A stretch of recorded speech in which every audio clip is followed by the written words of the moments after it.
we can follow and understand this is that offering for us as well. But here's what's at issue and why I call this language in creation. I believe that language has been sorely distorted. I'll give you if you can follow this along, you can ask me later, whatnot. If you have a question about this, you can ask me. I do believe that language is not just the words that you're hearing out of my mouth in the sense of just hearing this audible sound. I'm speaking right now. The words formed and coming from my mouth are ideas and thoughts that are in my mind. Language is the basis of who we are and what we are. It's cultivated at times. And language is more than just a formulation of sounds from the mouth. It's first in your mind as a concept. Then it is formed into speech or to words in an orderly arrangement so that I can communicate what's in my mind to the person I'm trying to convey it to. Correct? Hence we have language and speech. Without speech, language, how does it work? Without language, how can speech? Just sounds. But these are things that we are communicative and how we bring things to bear.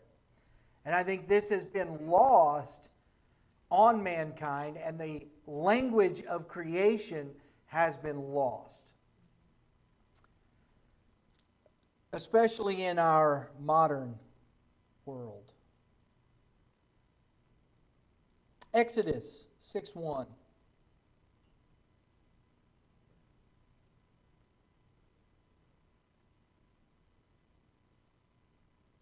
The Lord said unto Moses, now shalt thou see.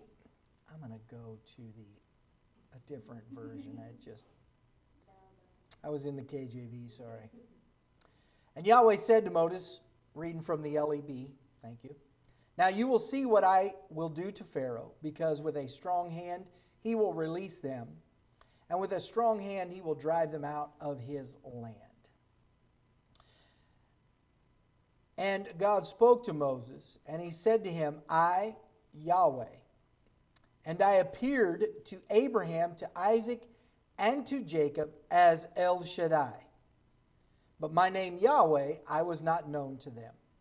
And I not only established my covenant with them to give them the land of Canaan, the land of their sojournings, in which they dwelt as aliens, but also I myself heard the groaning of the Israelites, whom the Egyptians are making to work, and I remembered my covenant. Therefore, say to the Israelites, I am Yahweh, and I will bring you out from under the forced labor of Egypt, and I will deliver you from their slavery, and I will redeem you with an outstretched arm and with great punishments. And I will take you as my people, and I will be your strength. This is the word Elohim, that we translate God, okay?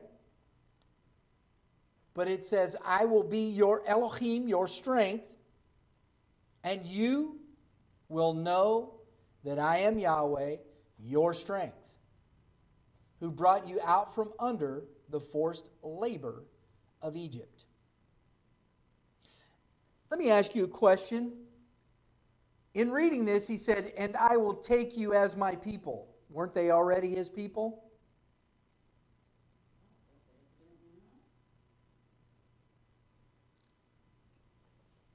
Strange, isn't it?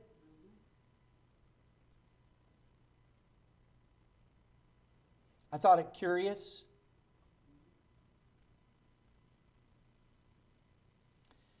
Mr. Clark says here in his commentary, this was precisely the covenant that he made with Abraham. See Genesis 17:7 and see on his notes there.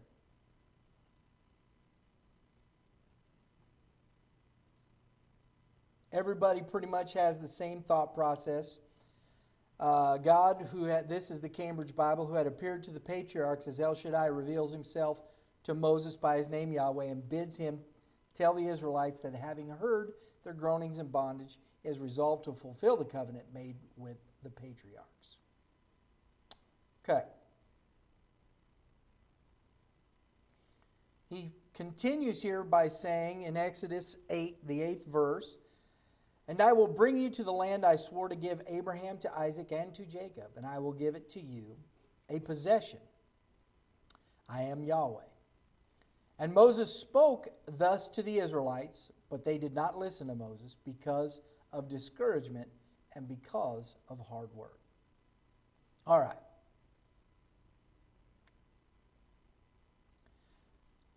There's a couple of interesting things going on here.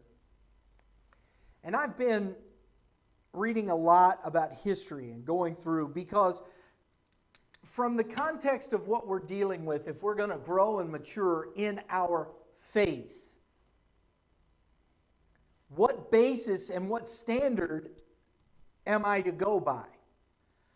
Today, we have what we call the Christian faith. And the basis by which that is given to people is through the Nicene Creed, or the Nicene Statement of Faith. We have in the Protestant movement different confessions of faith. We have the Westminster Confession. There's a couple others. That one just came to mind. And these are statements that say this is what we believe. But it's all based in the context of what was formed out of Nicaea and eventually set in place through the councils that came after. The one thing that I have come to believe is that what led up to the council at Nicaea, I disagree with, in how these things were brought to bear and what was set in place at that council. That Jesus is not a created being, that he has always existed, that he pre-existed as part of the Godhead. And that he was determined by a language of Gentile context to be what we call the Logos.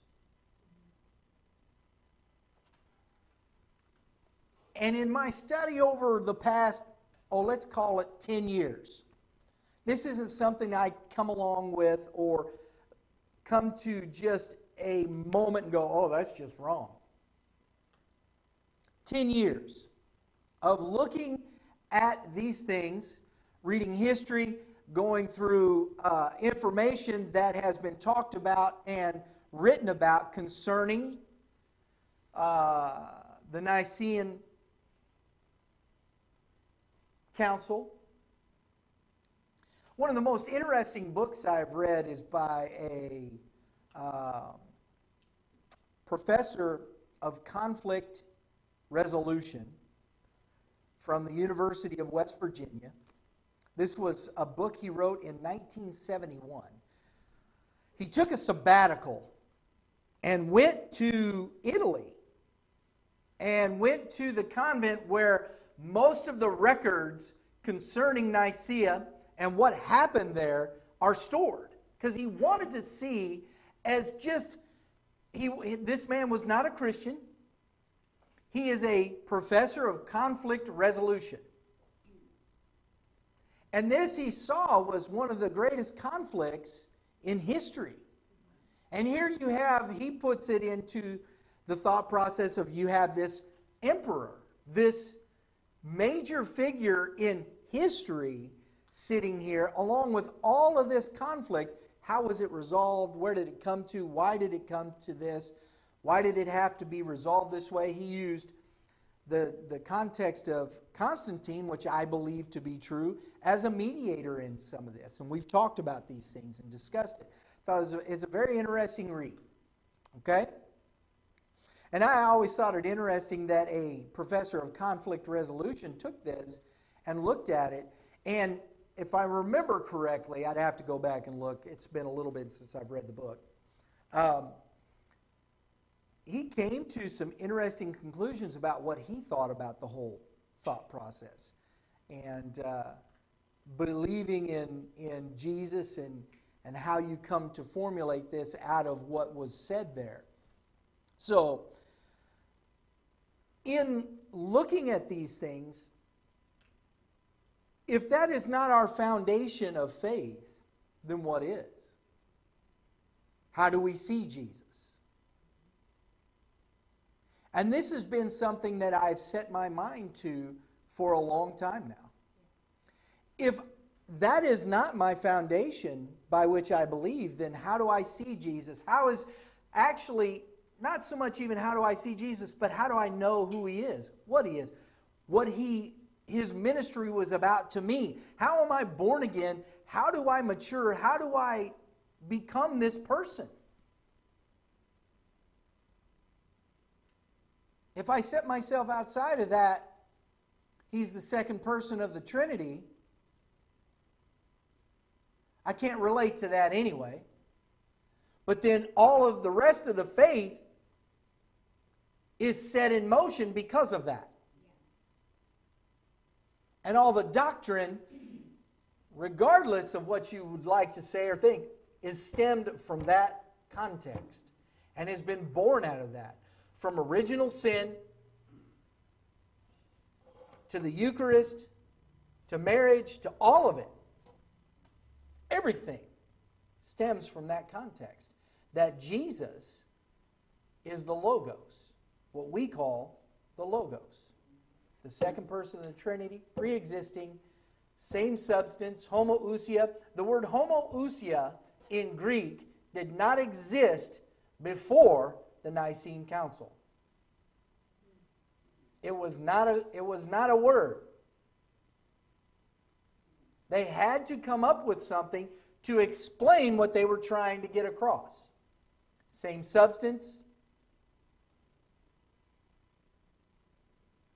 If you read, has anybody ever read the Creed? You guys ever read it?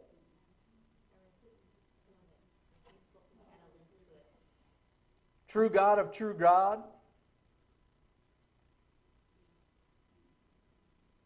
What does that even mean? See, in the word God itself, in our context, we call it a divine being, some being we can't relate to. But the word itself just is theos, a general terminology that Greeks use to describe Zeus, Aphrodite, Mars. I can go on. They all had names, and those names actually meant something. It was the character of the being itself.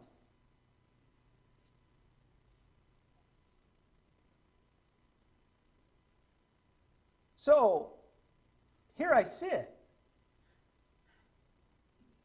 And the context of a scope of history is before us. It's big. And Dad has always talked about if truth is truth, then it should be from beginning to end. And when I look at Genesis in the first 3 chapters, and when I look at Revelation, and it's what we say is the end of the book, which these were all letters, but what I see is a understanding of creation.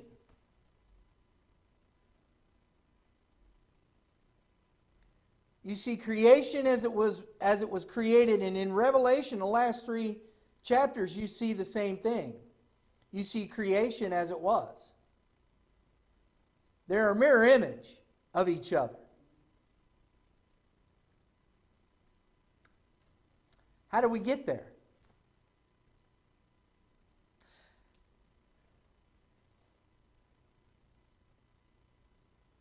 Why did the Father have to remember His covenant? Did He forget?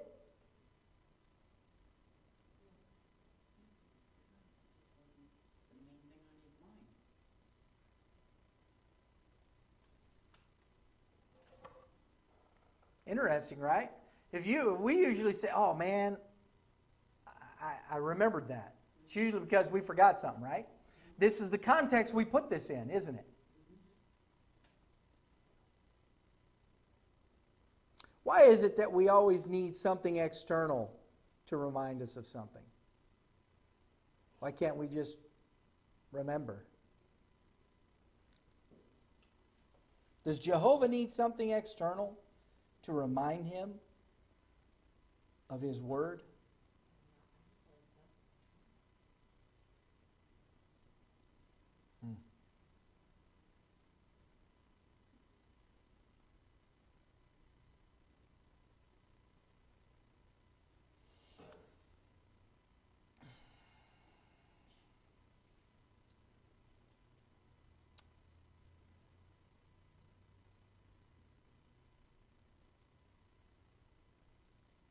Let's take a look at this word, remembered, in its Hebrew form. I think it's always good to do that.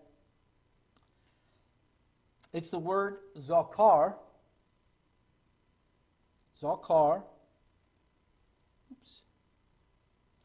This is the primitive root properly to mark. This is according to Strong's. Properly to mark. So as to be recognized. That is to remember. By implication to mention. Also, as denominative of 2145, to be male. To be male. Male, masculine. Not like male like the post office. Gender. There it is. Gender. Male gender. Okay? And in Jeff Benner's Ancient Hebrew Lexicon, this word, ancient, means remember, concretely, male. A recalling of events of the past or to act upon a past event. And this is the word, 21:4, to remember in thought as a memorial or mention through speech, also to act on behalf of another. Okay. My question stands, did Jehovah forget his covenant?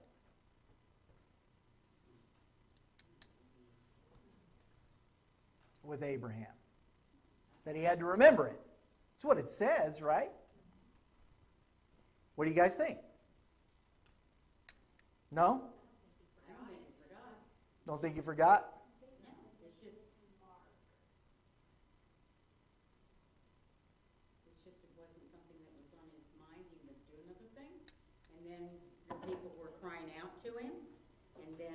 He remembered the covenant. See, and I think this is hard for us because in a lot of contexts, I believe we think this way. We believe that, not that I don't think Jehovah isn't busy, but I don't think he forgot. I don't think he forgot. This right here is the same word that's used in Genesis, the 8th chapter, when it says, and God remembered Noah. Did he forget Noah? Did he forget he flooded the whole earth? No. I don't believe that either. I don't believe the Lord, that Jehovah forgot that he had flooded. Oh, geez, I got to go back and do that. Right? But when we see the word remember, that's what we think of. That's the context of our language, isn't it? Like if somebody passes away, you don't forget them. But No, you don't, do you? You don't, but you remember them at different times.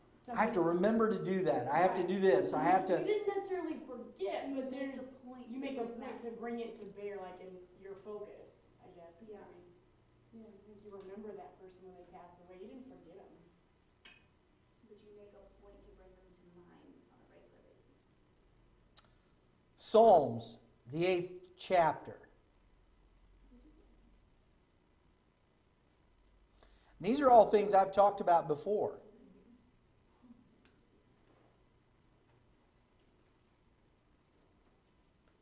The 4th verse. What is man that you are mindful of him? The Son of Man that you visiteth or visit him.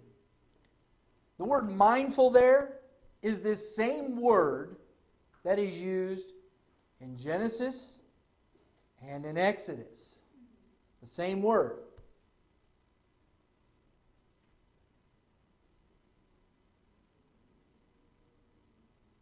What is it getting at? See, because I don't think David was sitting around going, what is man that you're mindful? I don't understand that. No, I think David understood completely. I think he understood it. I think there are men throughout history that understood these things. The Father wants to reveal himself to his creation. That was the purpose when he created him. He stood right there in the garden and said, here I am. He wasn't hiding. He wasn't a mystery. He made himself plain. Jesus said this.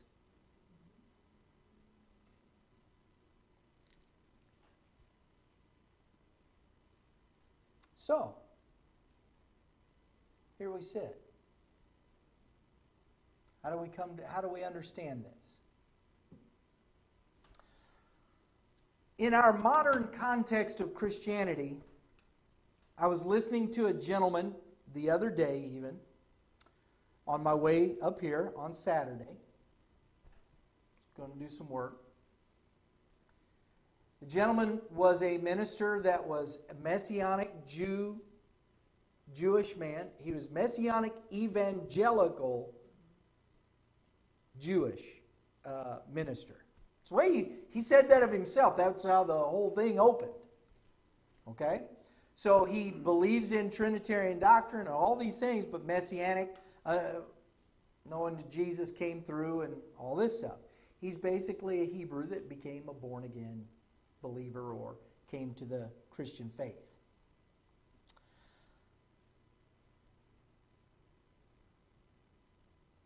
He said, and it really struck me, I'd never heard somebody say it in this context, but he said the covenant that he made with Abraham was unconditional. Everything with God is unconditional this way. And that struck me because I don't believe that even the Father's love, the gift, is unconditional. Otherwise, he's going to have to apologize for everything he's done here because he set a condition on Adam. Love is not unconditional because love is a gift. The gift of life, what the Father gave. And it was conditional on our conduct in reciprocation. Always has been. Don't eat from that tree. Why not? You gave me life. I should be able to do with it as I choose. Yes? No? Come on, if it's unconditional, it's mine to do with it as I please. And it's not.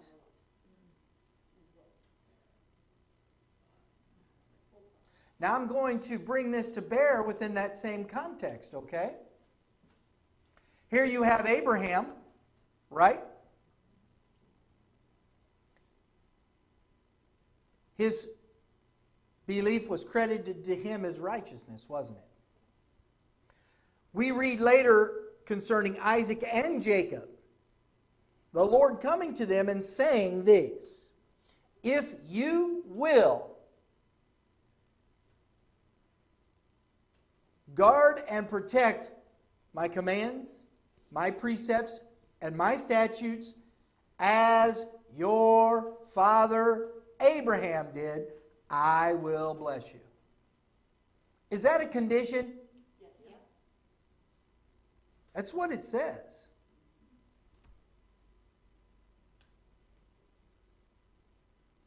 So, we've read Genesis on numerous occasions, haven't we? We've been through it. Dad's been through a whole study, and we talked about what happened.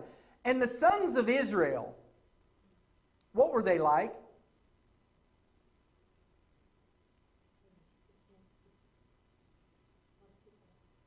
What were they like? Adam. They were a mess, weren't they?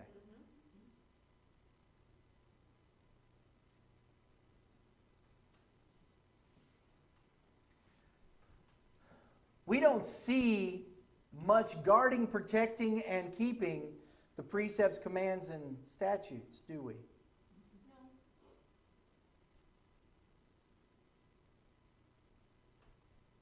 Not really.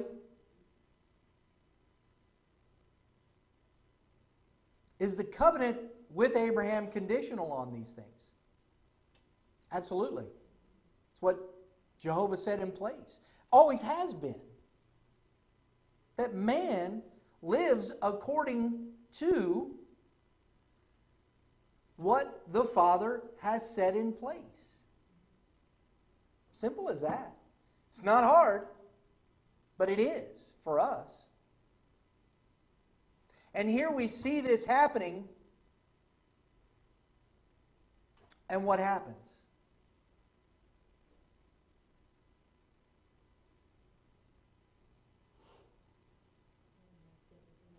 They went down to Egypt, hanging out. They just went about living, didn't they? They just went about their business, did what they did in the earth.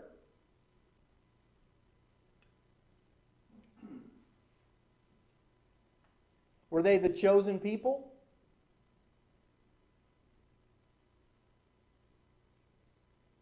They had right to the covenant because they were what? Abraham's seed. But that doesn't make you a child, does it?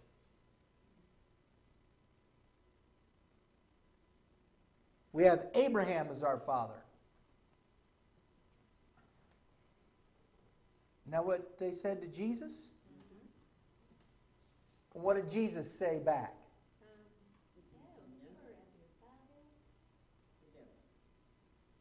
Yeah. But see, in context of what we see here, this is why the language has to be consistent.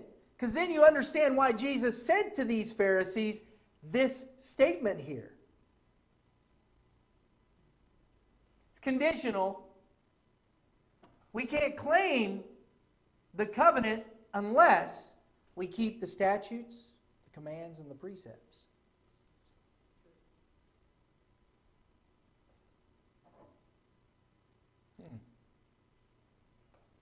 As your father Abraham did.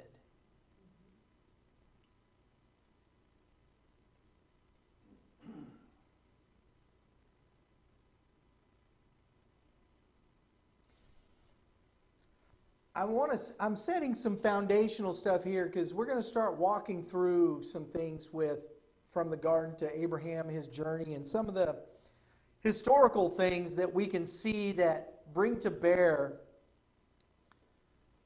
I believe, what we kind of just gloss over in our world today. Christianity lives in its own kind of world, and it lives in its own Greek and Roman world. It doesn't live within the world that was set in place by the covenant that was made with Abraham. And we better understand that Christianity and Jesus didn't come to create a new religion called Christianity. That's not why it's called a New Testament. In fact, I will tell you this, and we'll come to this a little bit later. The word diatheke in Greek that they use to translate the word covenant in the Septuagint does not meet the criteria of the word. Because a covenant is much different than the word diatheke, disposition. A berit is different than diatheke. And the scholars, the commentators, talk about it, go through it. It isn't the same. A testament is not a covenant. But since we're using the word testament, they say then it becomes that. But it's not. It's two different contexts. Why? Because a covenant is much different than a testament. Jesus is a testament to the will of the Father.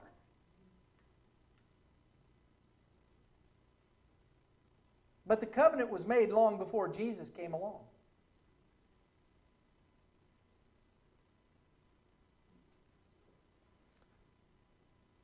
Go read Genesis. That's all you got to do. Because it wasn't Abraham that walked between those animals, my friends. It was not Abraham that walked through those animals. It was Jehovah. It's His covenant.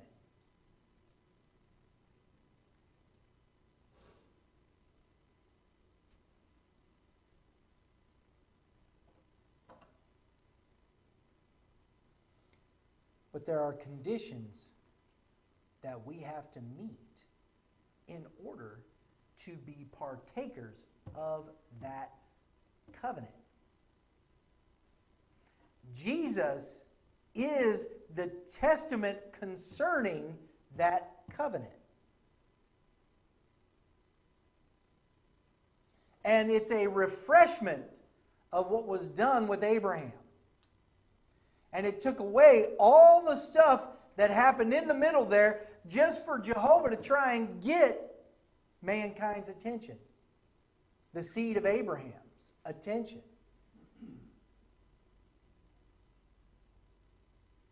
You see,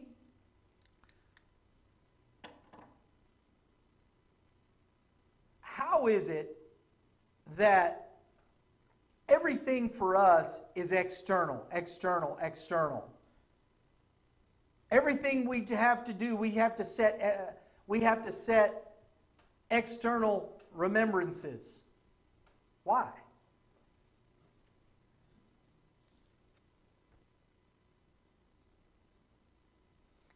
Because we don't know who we are.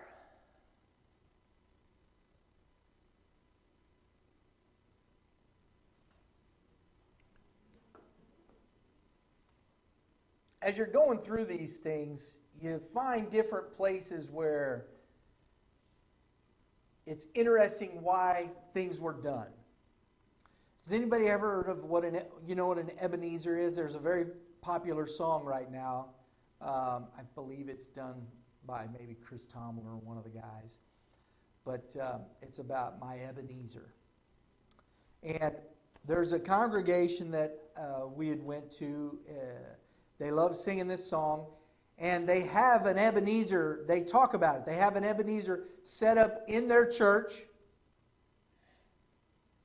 because it goes along to what was said as the Israelites crossed over the Jordan and into the Promised Land.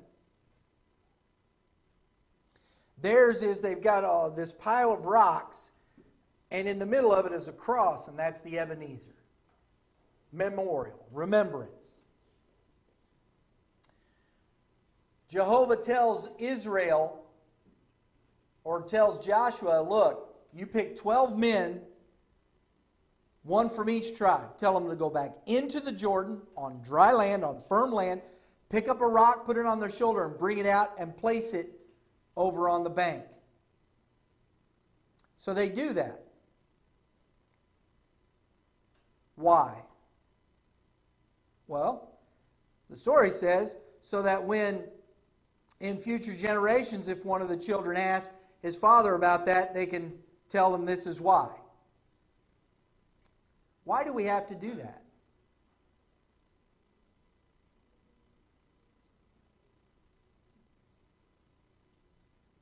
Why do we have to do that?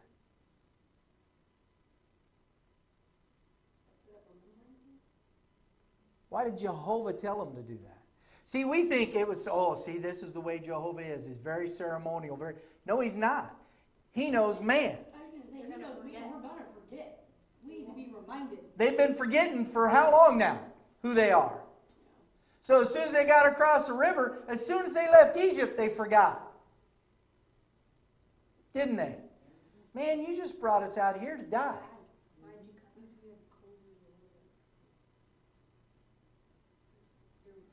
They didn't necessarily forget. They didn't care. It was in nature. Why did you ask to be rescued? And this is what Jehovah, hopefully the generations would, if a kid saw it, hey, how come all those stones are piled up there? Oh, well, this is why. And somebody might just get it.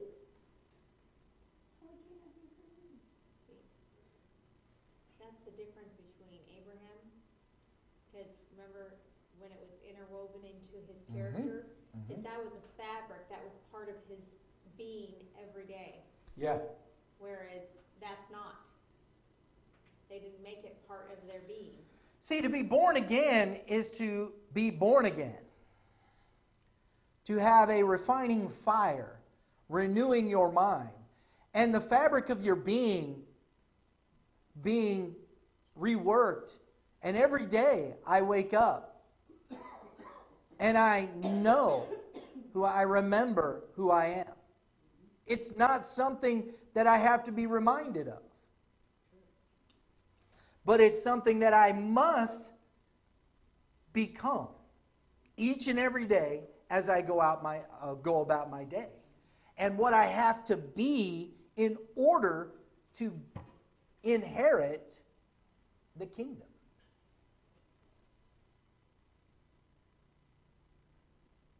You see, those 12 sons didn't automatically get the inheritance, did they? Why? Because it was conditional on them acting right. And they didn't act right. And they got themselves down there. They sell Joseph into slavery, which ended up being of benefit. The Lord used it for, save their hide.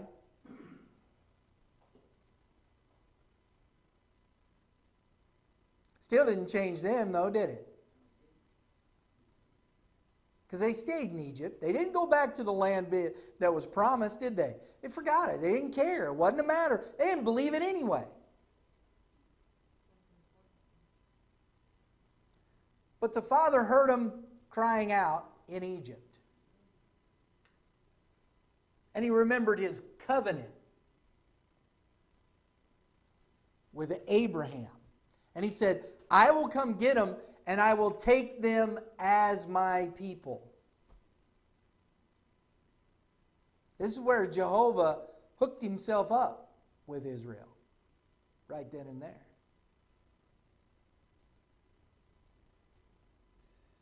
Brought them out to the mountain and said to show them what this was all about, what the covenant and the statutes and all the things happening. They didn't want nothing to do with it. See, we have a hard time seeing these things in this perspective because this is not the way we talk about these things. But if you look at Abram,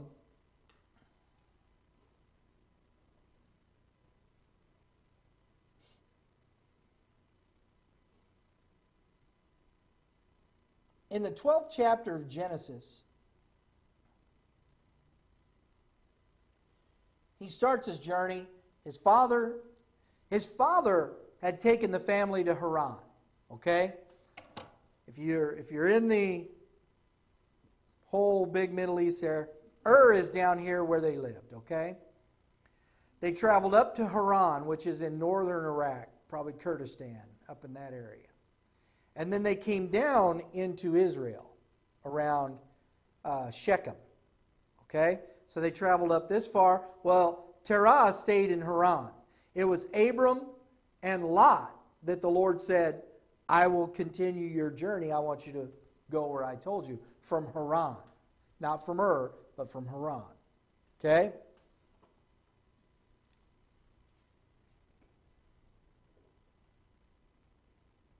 In the fifth verse, or the fourth verse, he says, and Abram went out as Yahweh had told him, and Lot went with him. Now Abram was 75 years old when he went out from Haran. And Abram took Sarai, his wife, and Lot, his nephew, and all their possessions that they had gathered, and all the persons that they had acquired in Haran, and they went out, to go to the land of Canaan. And they went to the land of Canaan. And Abram traveled through the land up to the place of Shechem, to the oak of Moreh. Now, the Canaanites were in the land at the time, and Yahweh appeared to Abram and said, to your offspring I will give this land. And he built an altar there to Yahweh, who had appeared to him.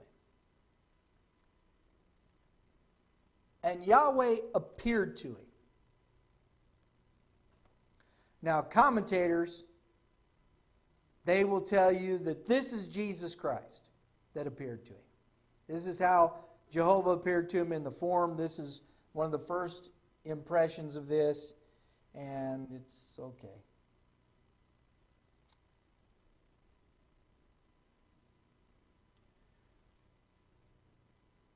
This is Adam Clark. He said, in what way this appearance was made, we know not. This is what he says. It was probably by the great angel of the covenant, Jesus the Christ. That's his opinion. Doesn't say that, though, does it? But see, this is our context of Nicene doctrine infiltrating something from the past. What we believe it to be. Rather than just saying Jehovah showed up.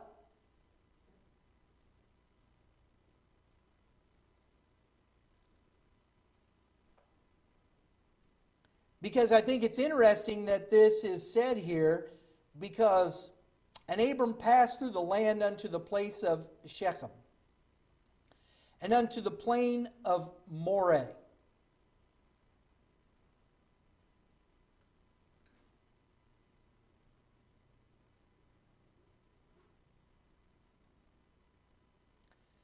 That's the King James says plain. But the word is actually oak, which is what I read in the Lexham. It's a better translation. It's an oak.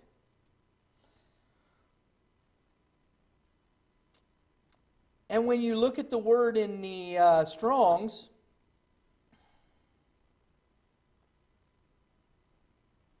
elan, prolonged from the word ayil, which is properly strength, hence anything strong. A chief, also a ram, oak or other strong tree.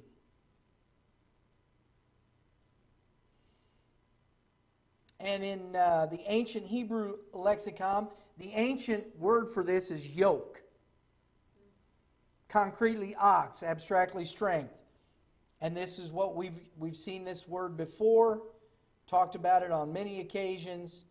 This is what we have here and we see. And I think it's interesting because the next word here we have, and it's in the form of a name, okay? Moreh, right?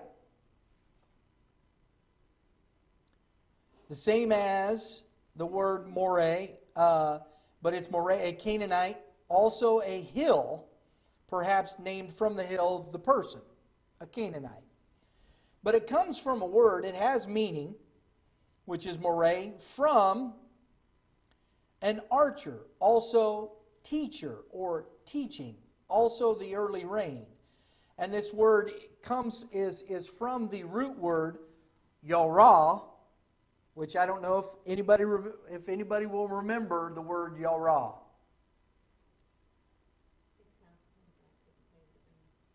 Anybody?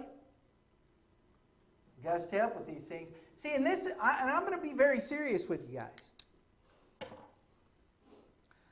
I'm going to use a lot of references back and forth to things I've taught for a long time and said and used on numerous occasions. What do we want to know? What do we want to learn? Why did we come here?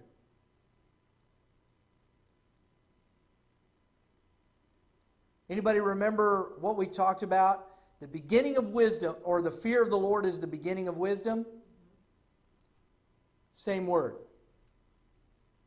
Yarah. This is the word moreh in another form. The root is yarah.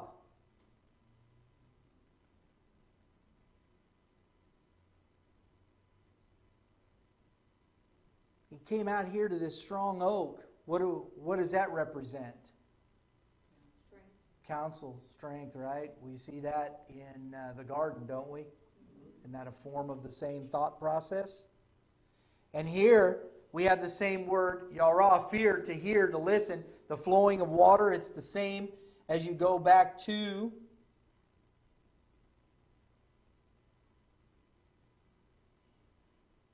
the ancient Hebrew lexicon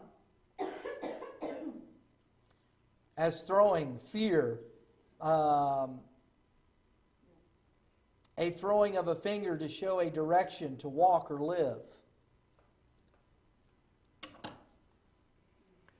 Here's Yahweh bringing Abram down into this area.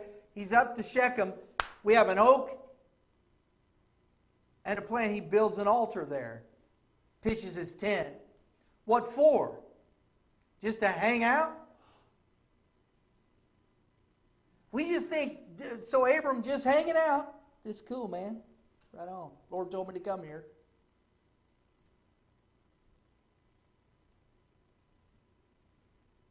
No. It's purpose, reason.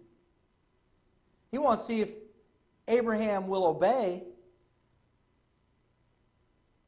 will listen to him, and when he does, he talks to him more. What happened to precepts, commands, statutes? Where did these come from?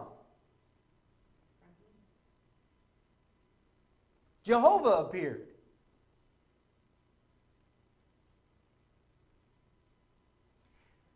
But yet, we're so caught up in all the other stuff that we fail to recognize language in the context in which it was given. And we can't see anything. And we don't go look either. We don't seek after the Lord.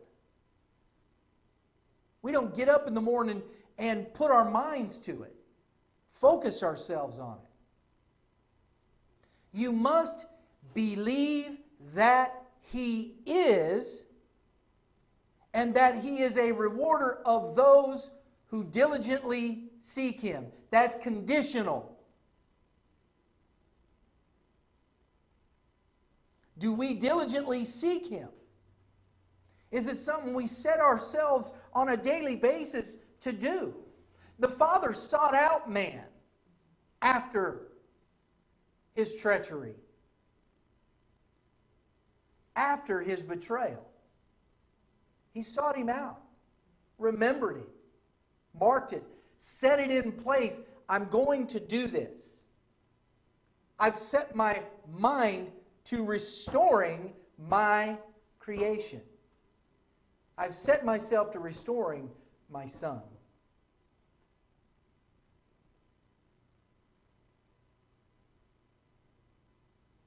Do we set our minds to being restored?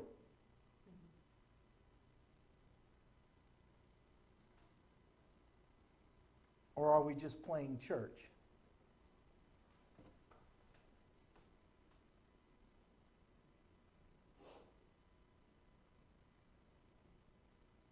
And we have our feast days and our holidays, and we go about our business.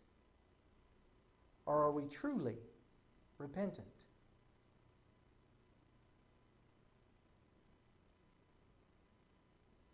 Refined by a fire.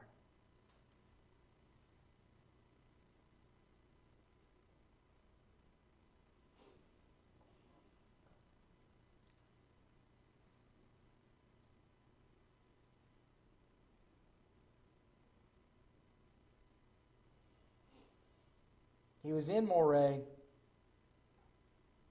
and the Lord appeared unto him and said, Unto thy seed will I give this land. And there builded he an altar unto the Lord who appeared unto him. And he removed from thence unto a mountain on the east of Bethel, and pitched his tent. Bethel on the west, and Hai on the east. H-A-I, which I thought was interesting, which just meant nothing, like a mound of waste.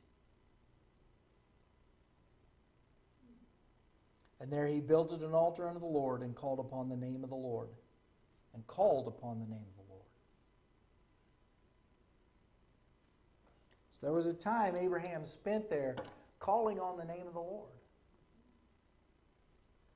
There was reason and purpose for all of this. It wasn't just to show up.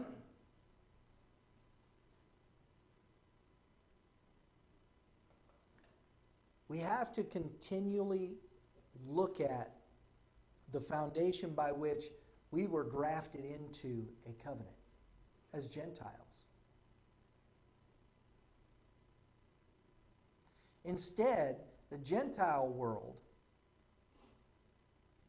has taken it and made it something it's not. Instead of being grafted into the covenant made through Abraham, we have made Jesus into something he was never meant to be.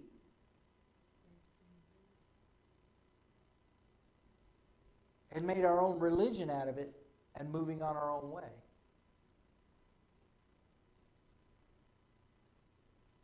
We were the ones to be grafted into the tree. Instead, I think we're trying to graft everybody into us. It's not the way it is. This is not the truth. And if we're going to find a place of maturity in our lives, if we're going to find a place of accountability,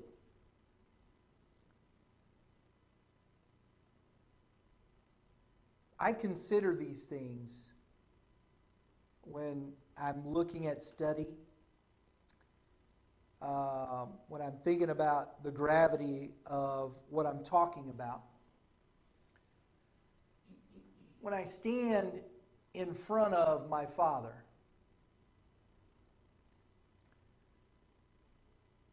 that I am standing there bare, naked, before the Lord is what it says.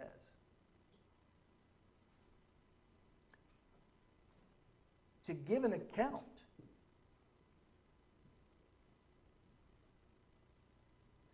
To give an account of my existence.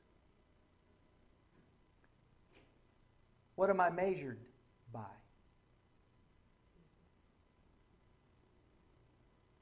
The Nicene Creed?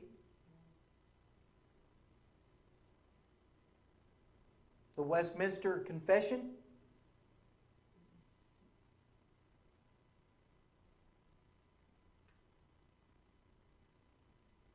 I'm measured by the Son sitting next to the Father.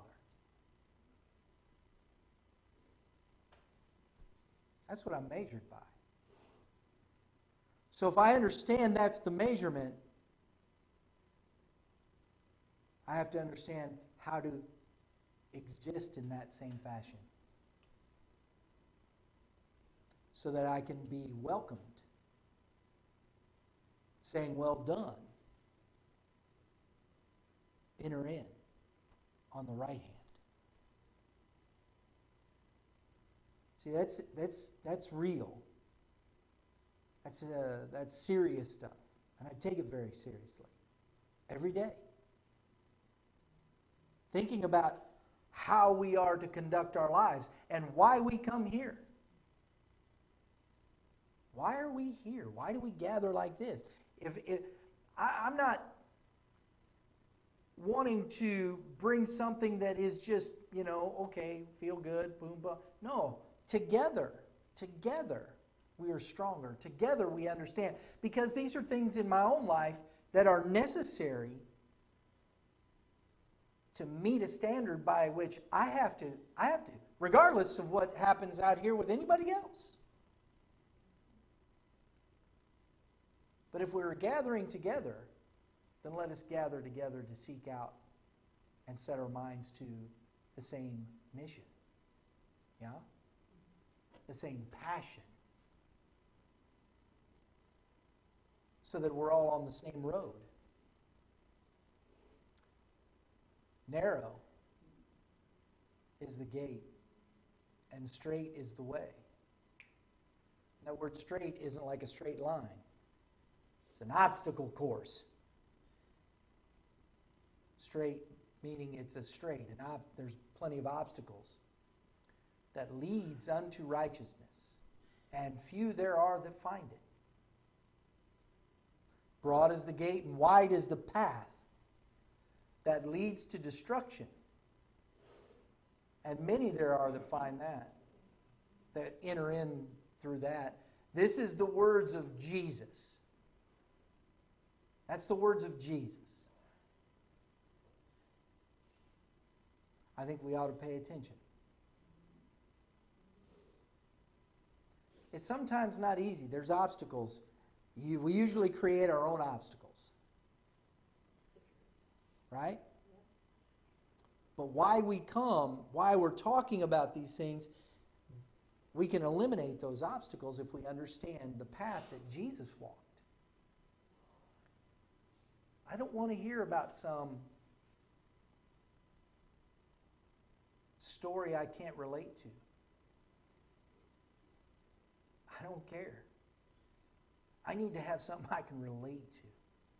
Because there's a standard sitting at my Father's right hand. And I have to meet that standard. If we think this is unconditional in that respect,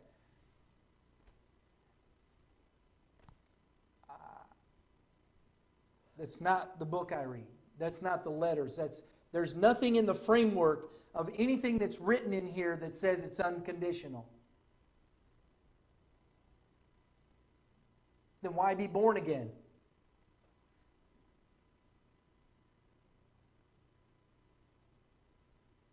Why repent?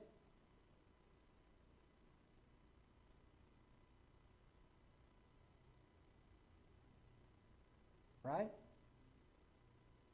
Why did the Father have to remember to make these people, to take them as His people? Because they'd forgot the conditions of the covenant.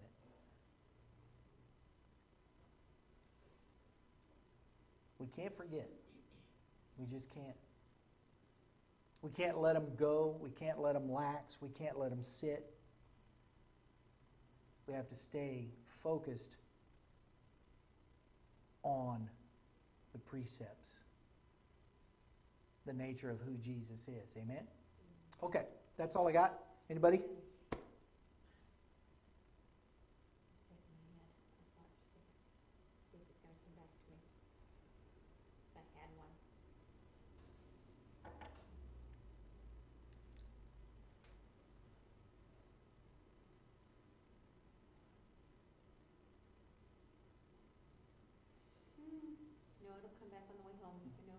That's when it usually comes back to me. All right. Well, I'd like to thank everybody for joining us on Food for Life TV. Do appreciate you being with us. If you have any comments, questions, anything you'd like to throw in, please let us know. We'd love to hear from you. Until then, everybody, give love, give life, give Jesus. Have a good night. Oh,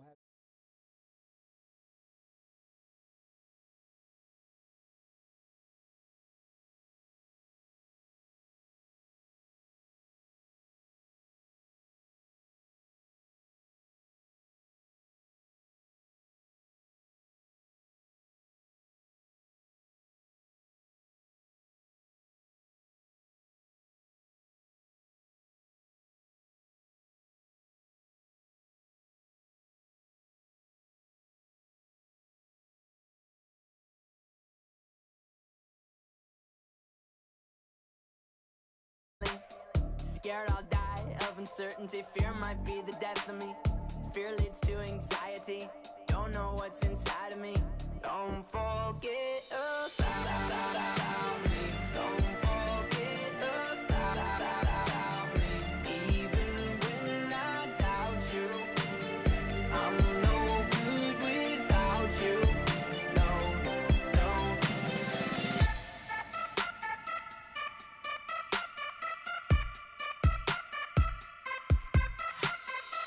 temperature's dropping, temperature's dropping. I'm not sure if I can see this ever stopping. Shaking hands with the dark parts of my thoughts. No, you are all that I've got. No, don't forget about me. Don't forget about me. Even when I doubt you, I'm no good without you. No, no, no, no, no.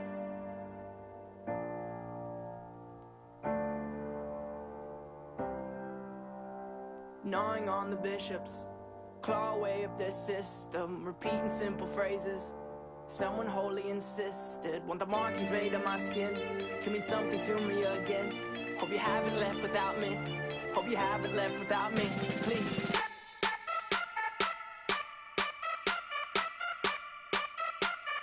Don't forget